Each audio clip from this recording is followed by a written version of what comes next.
안녕하세요. 남문교회 성도 여러분, 우리가 독서반에서 1학기 때와 마찬가지로 2학기 때도 한 달에 한 권씩 지금 책을 읽고 있는데, 2학기 때 읽은 책은 박영선의 기도라는 책입니다. 박영선 목사님은 남포교회 원로 목사님이시죠.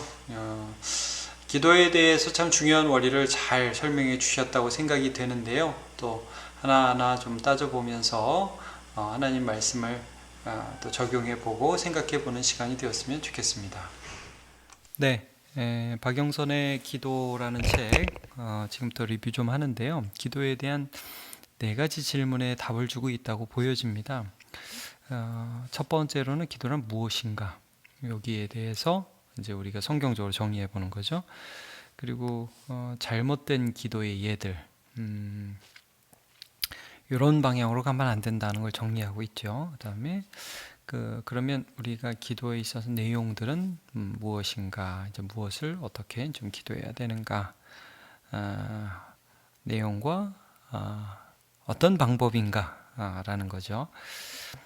그리고 마지막으로는 이제 기도가 별 효과 없어 보인다 이거예요. 그런데도 왜 우리가 이제 기도를 해야 되느냐 하는 질문에 대한 답을 주고 있습니다. 자, 먼저 기도란 무엇인가?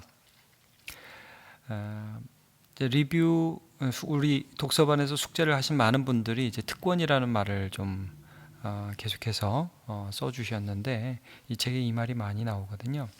기도라는 것은 하나님의 자녀, 내 아버지가 하나님이시고 나는 자녀라는 그 관계, 그 관계에서 자연스럽게 나오는 결과다. 이제 부산물이라는 말을 썼는데, 저는 결과라는 말이 좀 좋을 것 같고요.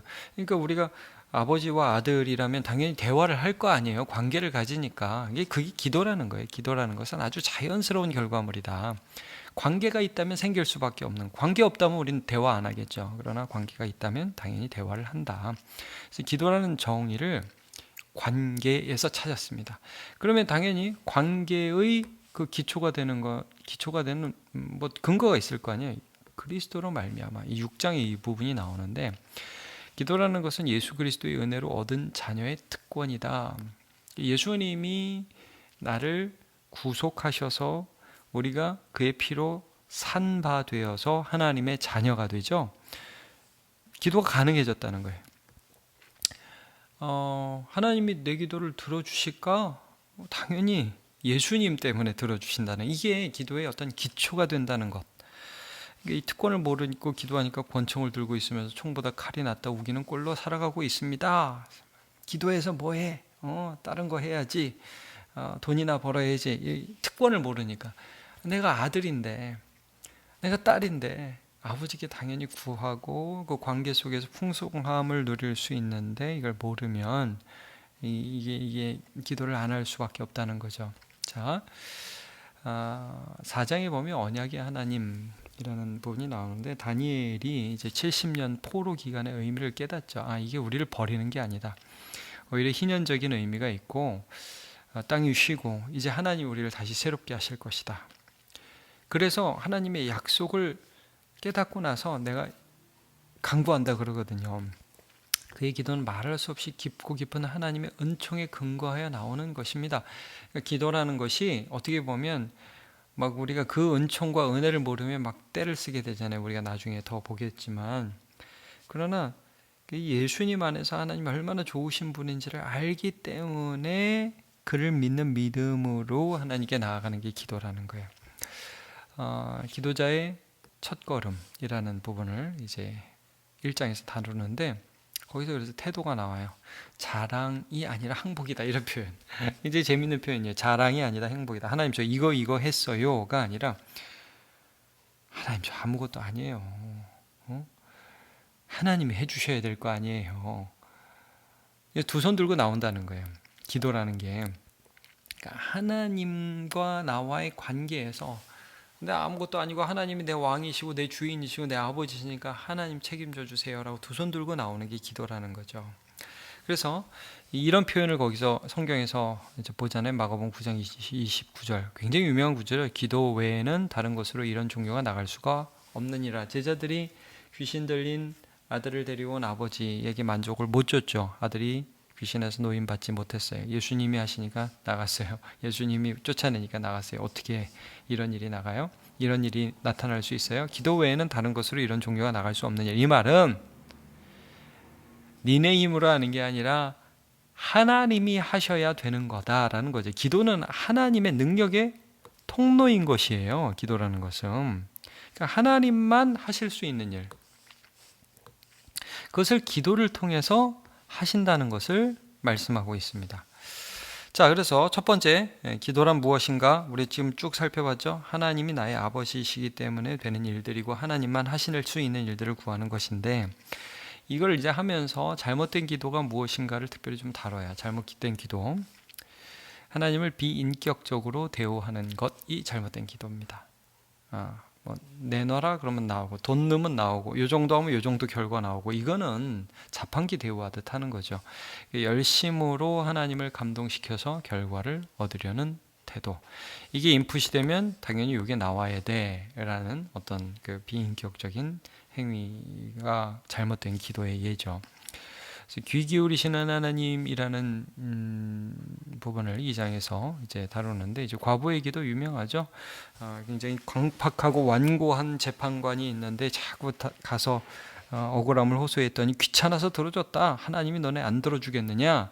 이제 이런 본문인데, 이거를 끈질기게 기도만 하면 어떤 제목의 간구도 이루어 주신다는 신념은 참다운 신앙이 아닙니다. 기도는 응답되기 때문에 하는 것이 아니라, 기도는 하나님이 온전한 만민의 인생과 온 우주의 경륜을 주고 계신 주권자임을 마음에 기꺼이 항복하는 신앙을 표현하는 것입니다. 말이 멋있고 좀 어렵기도 한데, 그러니까 이게 쉽게 말해서 이거예요. 하나님을 하나님으로 대우하는 거지, 하나님을 이렇게 어떤, 나는 당신한테는 관심 없고 당신이 이것만 이루어주면 돼, 내가 불의한 재판관 대우하듯이 이렇게 하면 이런 결과를 주셔야지, 그리고 요거 얻고 나면 그거 갖고 좋아하는, 결과물 갖고 좋아하는 그런 대우로 하나님 앞에 기도하지 말아라.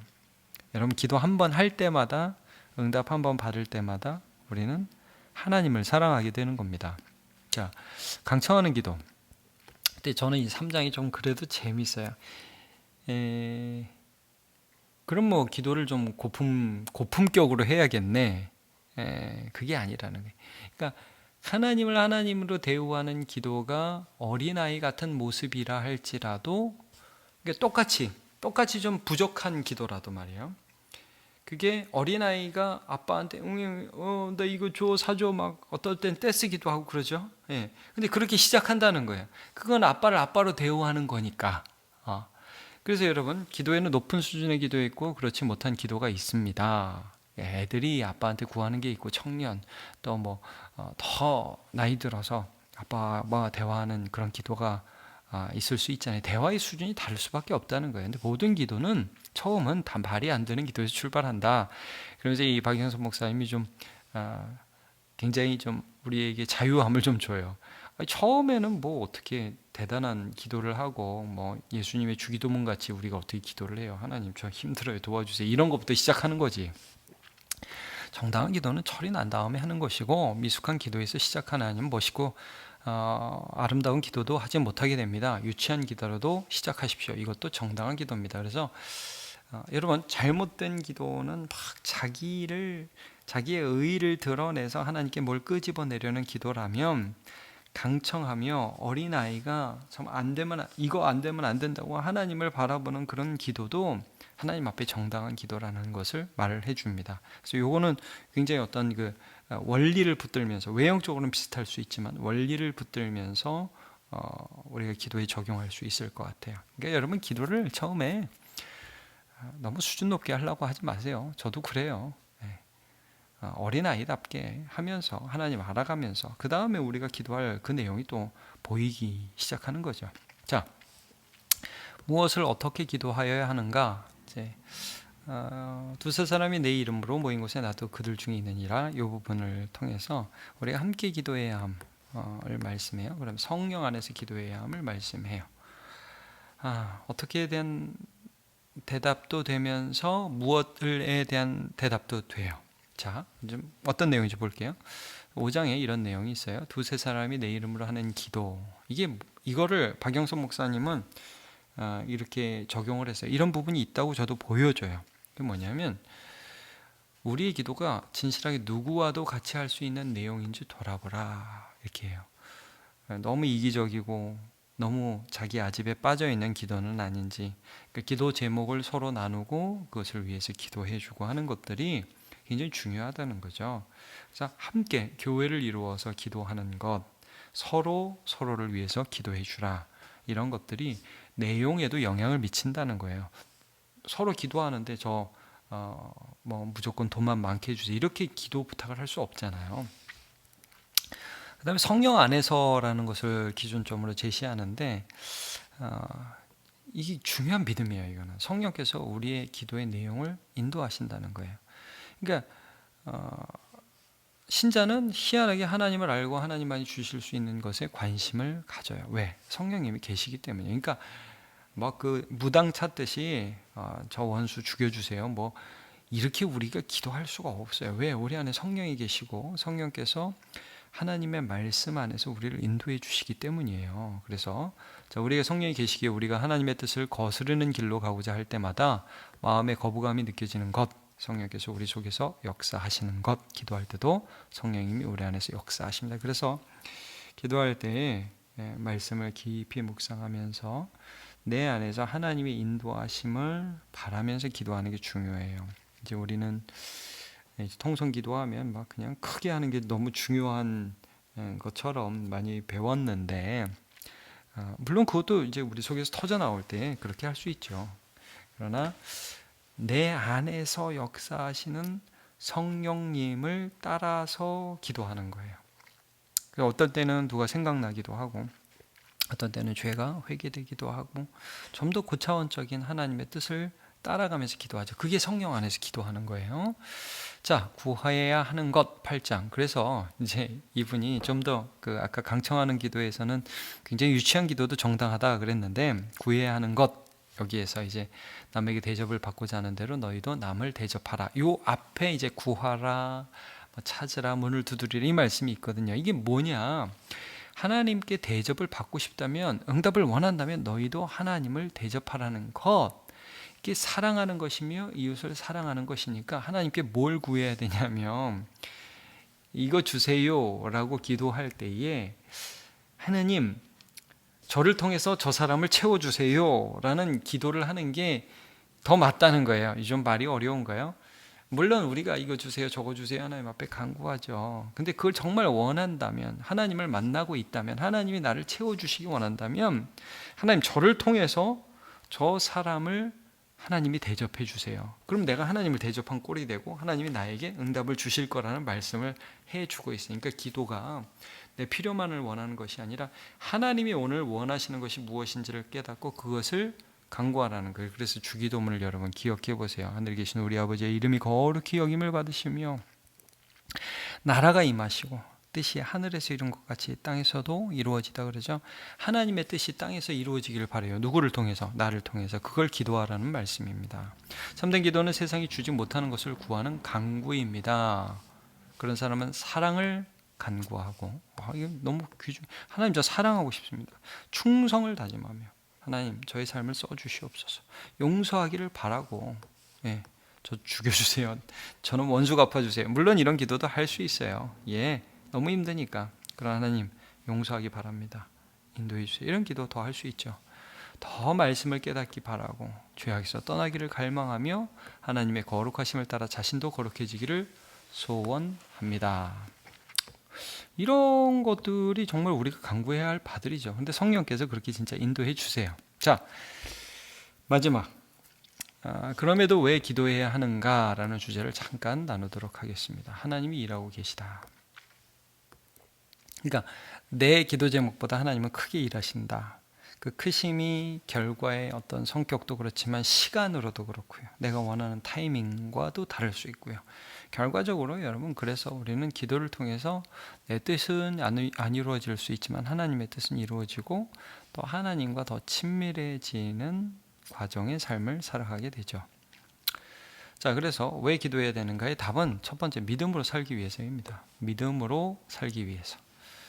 무릎 꿇고 살아내야 하는 기도, 야고보서 2장 14절에서 26절, 기도했으니까 다 했다가 아니라 기도해서 얻은 은혜로 믿음의 삶을 살 수 있다. 이게 굉장히 중요해요. 야고보서 이제 우리가 2장 요즘에 이제 들어가기 시작했는데, 결국 믿음이 삶으로 이어져야 된다. 삶으로 이어지지 않는 믿음은 가짜다. 이제 이런 내용이 야고보서잖아요. 그러니까 기도했으니까 사람들이 저는 뭐 기도로 살아요. 그 말은 저 공부 많이 해요. 뭐 이런 말인데, 여러분 공부 많이 했으면 그 공부 많이 한 걸 써 먹어야 되잖아요. 기도 많이 했으면 기도한 게 드러나야 되잖아요. 근데 기도 많이 한 게 자랑으로 드러나면 그 기도는 헛것이라는 말이에요. 기도했으니까 성령 충만해서 용서가 되고 사랑이 되어야 되고 헌신이 되어야 되고 겸손해야 된다는 거죠. 그러니까 기도한 것이 나의 삶이 어떠한 방식으로 나타나는가를 스스로 점검해 보라는 말씀을 해주고 있는 것입니다. 삶으로 드러나는 기도. 왜 기도해야 되는가? 응답이 더딘데도. 여러분, 기도하면 믿음으로 살 수 있도록 하나님이 인도해 주십니다. 이게 응답이라는 거예요. 자, 이런 식으로 이야기하는 신자가 있습니다. 나는 기도했는데 성경 다 읽었는데 할 일을 다 마쳤다. 아니다 이거예요. 이제부터 열심히 공부하라고 책상 앞에 정신일도 하사불성이라고 혈서를 써서 붙여놓았다. 내 할 바를 다 했다. 그러니까 교회가 많은 분들이 기도하는 것이 중요한데, 기도하면 다 했다고 생각하는 거야. 아니에요. 예배 나오면 다 했다고 생각하는 거야. 아니에요. 예배 나오면 거기부터 시작이에요. 그러니까 당연히 기도를 해야죠. 당연히 예배를 드려야죠. 거기가 출발점이라는 것만 알면 됩니다. 자랑할 거 하나도 없어요. 거기가 시작점이에요. 근데 뭐 예배도 안 드리고 뭐 기도도 안 하고 뭐 살겠다고 그러면 그거는 말이 안 되는 얘기고요. 거기가 이제 시작점인 거죠. 자, 기도는 왜 하는 것일까? 신자다운 삶을 살려면 지혜와 능력이 필요한데, 이러한 지혜와 능력이 하나님으로부터 오기 때문이다. 우리 야고보서에서 봤죠? 후히 주시고 꾸짖지 아니하시는 하나님께 구하라. 그리하면 주시리라. 뭐를? 지혜를. 너희 중에 누구든지 지혜가 부족하거든 하나님께 구하라. 그러니까 여러분, 신자답게 살기 위해서 기도하는 거예요. 필요한 것을 얻어야죠. 근데 하나님 그것을 통해서 신자다운 삶을 살아갈 수 있는 힘과 능력을 주신다는 거죠. 자, 두 번째, 하나님의 응답은 진행 중이다. 왜 우리가 기도해야 되는가? 안 되는 것 같은데. 자, 침묵하시는 하나님, 침묵 덕분에 우리는 이젠 정말 끝났구나 하는 탄식의 자리를 지나가게 됩니다. 정말 끝이다. 이게 내가 생각하는 끝이었다라는 부분들을 지나가면서 이게 끝이 아니네? 이런 걸 경험한다는 거예요. 계속 살아가게 하는 경험. 절망의 자리를 거쳐 내가 끝이라고 생각한 것이 진짜 끝이 아니라는 것을 알게 된다. 그래서 하나님 침묵하는 것 같은데 그 침묵 속에 하나님이 일하지 않는 것이 아니다 라는 말씀을 하죠. 기도가 응답된 경우도 마찬가지다. 응답을 받더라도 내가 받은 답이 온전한 답이 아니라는 것을 깨닫게 된다. 저는 이 부분은 정말 박영선 목사님의 이 시각이 선배 목사님답다 싶었습니다. 이거는 저는 이 부분까지 전 생각 못했습니다. 이게 뭐냐면, 지금 여기에서 이루어진 성취가 전부가 아니며 훗날 더욱 온전한 성취가 기다리고 있다는 것을 알게 되는 것입니다. 여러분, 이거 어메이징하지 않습니까? 놀랍지 않습니까? 내가 뭘 기도했다 이거예요. 근데 됐어. 그래서 너무 좋아요. 근데 하나님이 주시고자 하는 게 그 정도가 아니라는 것을 살아가면서 알게 되고, 심지어 죽어서도 알게 된다는 거예요. 그거를 얘기하면서 제가 오랫동안 좀 고민했던 히브리서 11장 33절, 39절에 40절. 이 사람들이 다 믿음으로 말미암아 증거를 받았으나 약속된 것을 받지 못하였으니 이는 하나님이 우리를 위해 더 좋은 것을 예비하셨은즉 우리가 아니면 그들 온전함을 이루지 못하게 하려 하심이라. 이게 무슨 뜻인가? 저도 고민을 많이 했거든요. 근데 이제 박영선 목사님이 여기서 이런 해석을 하신 거예요. 여러분, 아브라함, 이삭, 야곱, 요셉, 이런 사람들 약속된 것을 증거를 받았으나 약속된 것을 받지 못하였다. 왜 못 받았어요? 못 받았죠. 받았으면서도 못 받았죠. 그들은 가나안 땅을 받을 것이라는 약속을 받았잖아요. 근데 그걸 완전히 성취하지 못했어요. 근데 일부를 또 얻기도 했고. 근데 여러분, 그 가나안 땅이 궁극적으로 하나님이 주시고자 하는 땅이었어요. 네, 그렇죠. 그러나 그것을 통해서 우리에게 하시는 말씀은 뭐예요? 이 땅에서의 나그네를 지나가지고 영원한 하나님 나라를 이루시려는 하나님의 뜻. 그러니까 하나님이 우리에게 주시고자 하는 그 응답이라는 게 인간이 상상할 수 있는 어떤 범위가 아니라는 거예요. 그러니까 여러분, 우리가 어떤 걸 기도해서 하나님이 주셨어요. 하나님 아들을 주세요. 한나가 아들을 주세요 해서 아들을 줬어요. 그래서 아들이 누가 나왔냐면 사무엘이 나왔잖아요. 근데 하나님은 사무엘을 통해서 다윗을 세우시고 다윗의 후손을 통해서 예수님을 주신단 말이에요. 기도가 내 수준으로 응답되는 게 아니에요. 하나님 수준으로 응답되는 거예요. 예, 여러분, 우리가 누구하고 관계하느냐가 굉장히 중요해요. 무당에게 뭘 구해서 뭐 귀신이 뭘 주기도 하죠. 그 결국은 패망이에요. 결국은 사망이고. 그러니까 무당하고 귀신하고 관계하면 안 되고, 하나님께 나아가면 하나님은 뭐 내가 이 정도 달라고 그랬을 때 뭐 이 정도를 주신다, 그런 개념이 아니라는 거죠. 어마어마한 걸 주신다는 거예요. 그러니까 말하자면 내 자녀, 내 후손을 통해서 하나님은 내 기도를 이어서 사용해서 하나님의 응답을 주실 거라는 거예요. 응답을 경험할 수 없었던 나날도 하나님 품 안에 있었던 나날입니다. 그 시간도 하나님의 다스리심에 인도하시는 시간입니다. 응답받지 못한 기도를 통해서 우리는 이 모든 시간이 하나님 안에 있음을 깨닫게 됩니다. 뭐 이건 기도해 본 사람이 알죠. 뭐 이건 말장난 아니냐 이렇게 말할 수 있는 사람도 있어요. 그리고 이 일을 통해 하나님은 우리가 생각할 수 없었던 더 깊은 자리로 우리의 인생을 펼쳐 가십니다. 그래서 이 재미있는 비유를 여기서 했어요. 이거는 책을 읽어보신 분들은 아실 거예요. 1층에서 2층으로 가는 경험이다. 이게 기도하면 하나님 이게 인도해 주세요. 근데 우리 생각엔 1층이 변하게 해달라고 그러는데 하나님은 우리를 2층으로 인도해 주신다. 꽃밭이 된다. 이건 무슨 말이냐면, 아니 꽃을 우리가 이 땅을 위해서 기도하는데 땅이 씨를 먹어버렸어요. 씨도 없어졌어요. 꽃이라는 건 생각도 못하고, 이 씨나 어떻게 좀 보존해 주세요. 근데 씨가 없어졌어. 근데 거기서 땅이 그 씨를 먹고 꽃을 피워서 나중에 이제 우리가 꽃밭이 된다, 이런 표현을 해요. 내가 상상할 수 없는 결과, 내가 나의 시각과 나의 가치관으로 그릴 수 없는 미래를 하나님은 보신다는 거죠. 그러니까 여러분 10년 후, 20년 후에 어떤 일이 있을지 우리는 몰라요. 그래서 기도하는 거예요. 그러면 하나님이 우리의 삶을 꽃밭으로 인도해 주신다. 기도하는 사람을 통해서. 이 기도의 이유라는 거죠. 응답되지 않은 기도를 거쳐서 우리는 오히려 하나님을 만나게 되고, 사람들은 절망의 자리라서 피하고 싶어하는 그곳에서 하나님이 우리를 만나십니다. 이런 고백을 하게 됩니다. 자, 우리 박영선의 기도라는 책 잠깐 리뷰했는데 여러분 수고하셨고요. 이 책 안 읽어보신 분들은 한번 꼭 읽어보시면 좋겠습니다. 감사합니다.